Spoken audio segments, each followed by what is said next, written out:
Alright, so this is gonna be a video game vlog, and this is gonna cover a couple topics before we start. So I don't know how long this is gonna be, so just buckle in. It's gonna be probably pretty long. But first, I wanted to say that I finished, like, right before I got in the shower, I finished watching Apsulov, End of Gods. I finally know how to say it. Actually, I learned how to say it a few days before it came out because somebody left me a comment on the last Apsulov video, and they were like, "You sound so cute trying to pronounce it." And I was just like, "Well, how you pronounce it?" And they never got back to me, so I went on my translator app that I have, and I was like, "What is this word?" And they did say it's Apsulov, so it's Apsulov, End of Gods, and it was very, very, very good, and it scared the pants off me in several parts.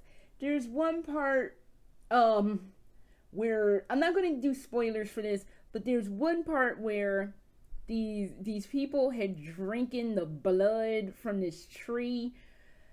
And first of all, if a tree is bleeding, something has gone cataclysmically wrong in the universe where a tree is actually dripping blood from it.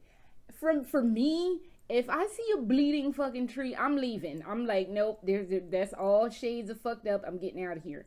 So that would be what would happen if I saw some shit like that.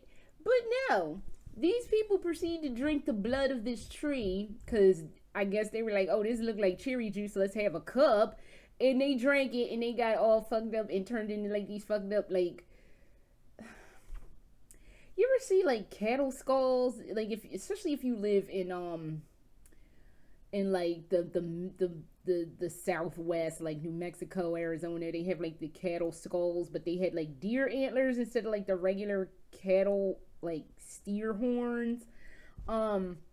It looked like cattle skulls.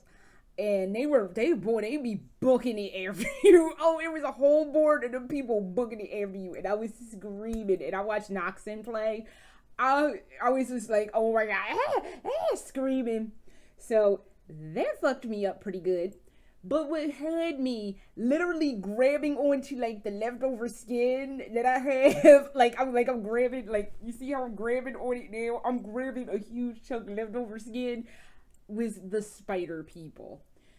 And I did not like the spider people. Oh, it was one whole board with this. It was like a couple boards actually with the spider people. And they kept turning into spider people. And I already don't.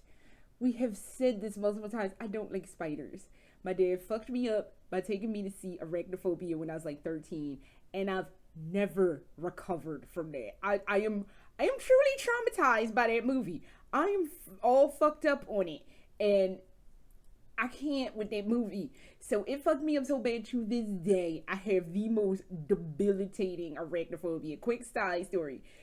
In the old house me and my husband used to live in before we moved to our current house that we live in, we had just moved in. My husband had this tan filing cabinet sitting in the garage. He asked me to go in the garage to get something. I walk in, there is, and I'm not bullshitting you, the spider was the size of my hand, or at least the palm of my hand, sitting on this. It was a dark spider too, sitting on the filing cabinet.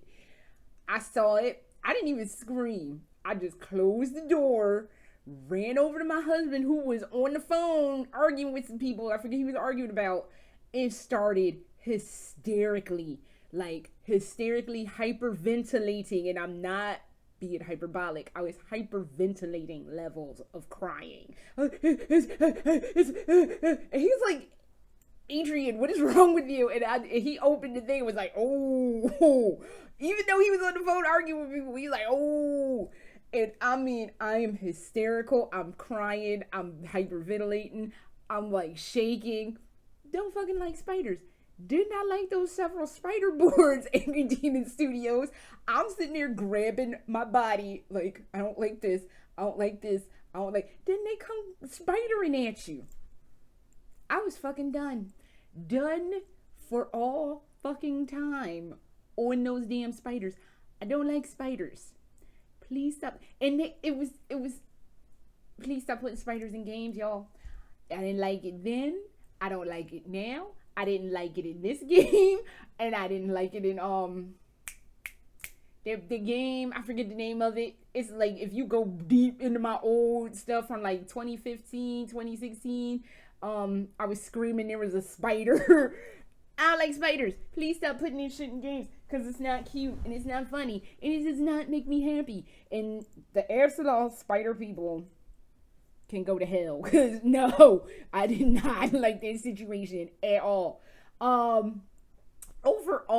the plot was really cool and interesting. I liked the way it went. I liked the way it ended. And I'm still stuck on the end. They were like, oh, we gotta go back to Helgard. I'm like, didn't we just come from there? So I'm like, is there gonna be a sequel? Is there gonna be like some downloadable content? And I know Angry Demon Studios, while they're not like the lone dude, and I was seeing this when I was getting in the shower. Yes, I be talking to myself. I was seeing this when I was in the shower. I was like, they're not like a couple of the people like the Alessandro Guzzo guy who does I forget the name of the game. The one that's getting Alien Cube and Land of Pain. And the guy that also does House of Velez and Grave Prosperity. They're not like, they look like they have like a big team of people.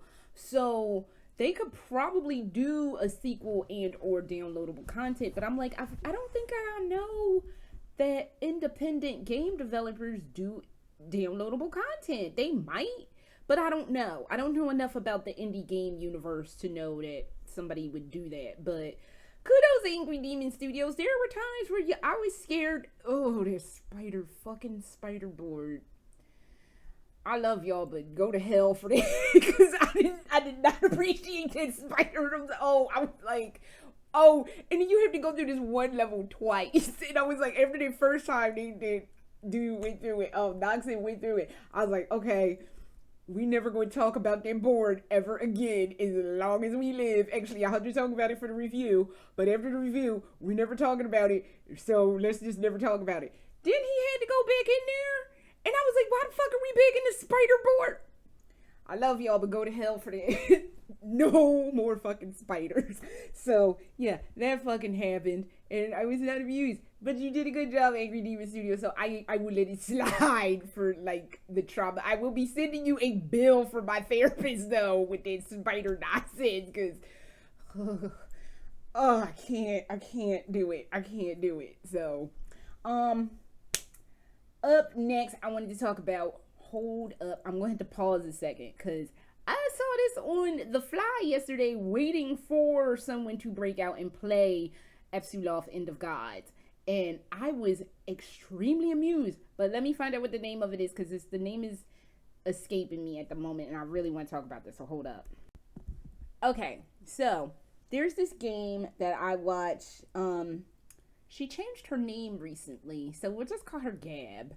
I watched her play. Gab Schmolders, that's what it was. I watched her play this game, and it was called Simulacrum. And it is a Silent Hill style game. And I don't mean the fucking PT going through the goddamn looping fucking hallway nonsense. This was actually like Silent Hill 1, 2, and 3, and 4. It was like in those veins before PT took over and everybody lost their fucking minds over PT. Simulacrum was really, really good. I was riveted and scared.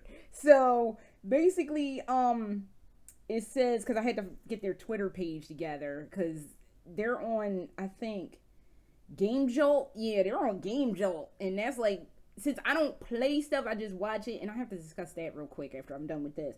But since I don't play stuff, I don't know. I know itch.io and I know Steam, but I'm unfamiliar. I've heard of Game Jolt, but like most of the stuff that I watch people play usually comes from 9 times out of 10 from itch.io and maybe Steam, because Steam apparently kind of fell off. But Game Jolt has some stuff too. But their stuff is on Game Jolt, and it says, trapped in a dark world, Abigail must find her way back home by solving riddles to escape a hellish nightmare and discover the roots of her past. It was a good good watch. I will post a link to the Game Jolt page for Simulacrum. I will post a link to Gab Smolders playing it. And I think you all should check it out, especially if you like classic Silent Hill pre-PT years, before everybody and their mom did the damn looping hallway. The looping hallway thing is cute, but it's just so overdone, and people don't really know how to do it properly. Like, what is the, like, who did it? Like,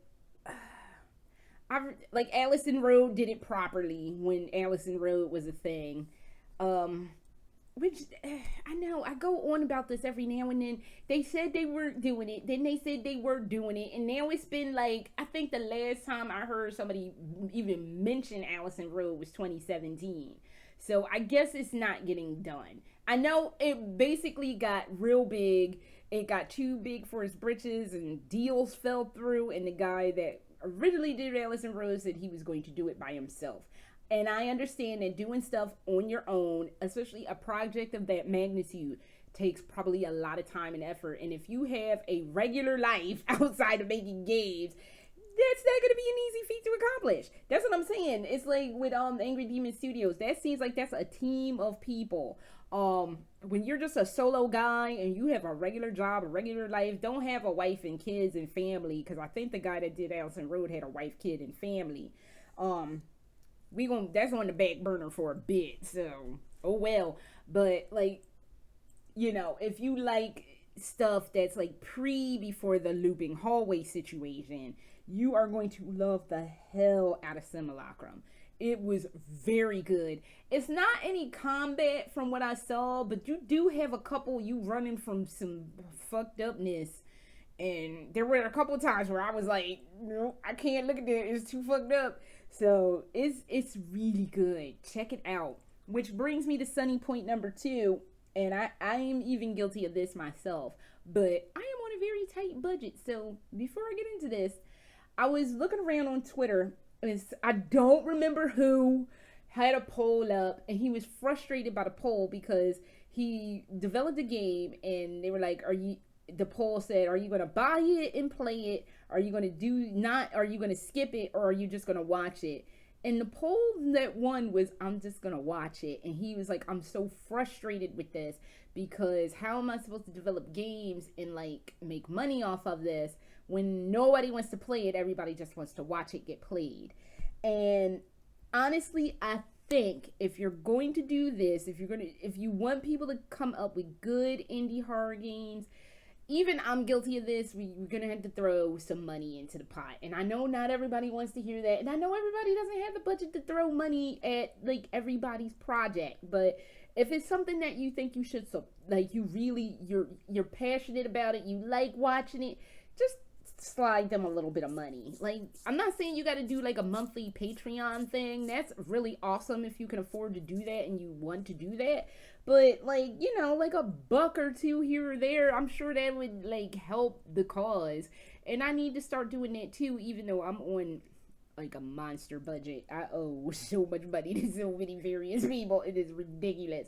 But when I get my life together, God willing, I will pledge to help projects that I want to, like I said, if I had the expendable cash, I'd be throwing all my money into the pot that is Lust from Beyond, because y'all put smut and trash in a game, and that's just going to have so much smut and trash that I'm like, I need that in my life. So, but if there's a project that you think you want to support it, and if you have the means, please, by all means, support it, because I think that has to be frustrating, especially, again, you're one lone guy doing one lone game, and it's taking you like 900 years to get stuff together.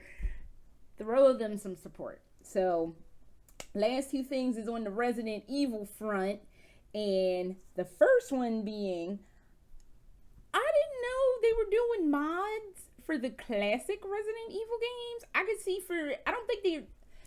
I don't know. I won't say that I don't think they're doing them for, like, Resident Evil 2 remake. Well, they were doing them for Resident Evil 2, because God knows they had Mr. X running around half naked with, like, an umbrella jock strap or G-string or cup or whatever on his genitals. Why would you make Mr. X have genitals? It's just, I don't even know. And Leon was running around with no clothes on, or like had like his ass out in these Speedos. It was weird. They had all these weird mods. They had like the Thomas the Tank chasing after you instead of Mr. X. I don't know. But they have mods for the classic Resident Evil, and I didn't know that was a thing. And somebody had some joint called Mortal Night Rebirth Edition. And that was fucking amazing. I would love to watch a no commentary run through of that, because that was, I can't even talk about it properly because my mind is that damn blasted. It was so good. That mod was unbelievably amazing. And it's serialized, which means they're coming out in chapters. That first chapter was beautiful. They meshed parts from Resident Evil 1 into like the police station. They started off with a part from Resident Evil 3 and then went into like the whole precinct in Resident Evil 2. It was so good. I was just like, oh my god, this is so damn good. So that had me, you need to go look at that. If you like classic, if the Resident Evil remake, the Resident Evil 2 remake left you a little bit flat, which it left me flat-ish. I won't say it left me like completely like, but it did leave me a little flat, because there were some things that from the classic version that I really missed, that I thought was lacking in the remake. But if it left you flat, check that out, because I'm telling you what, it had chills, it had thrills, it had me screaming. It was like new eyes on an old classic that I wasn't expecting. So it was amazing. Oh, that was so amazing. I'll post links to that too. And the last thing, I woke up from my nap. I didn't wake up this morning, but I woke up from my nap with some hot news from the Resident Evil ambassador situation.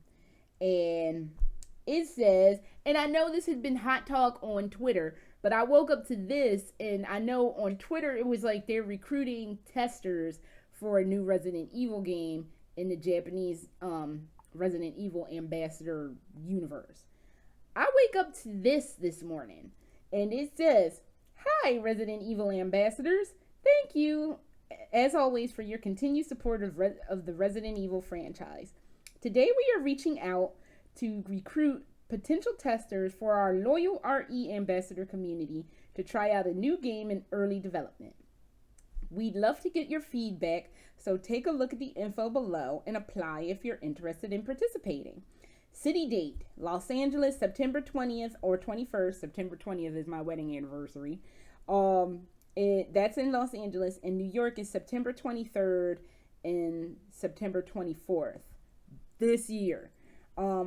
Compensation. Participants will not be compensated for their time. So you looking for a check, you kind of ass out.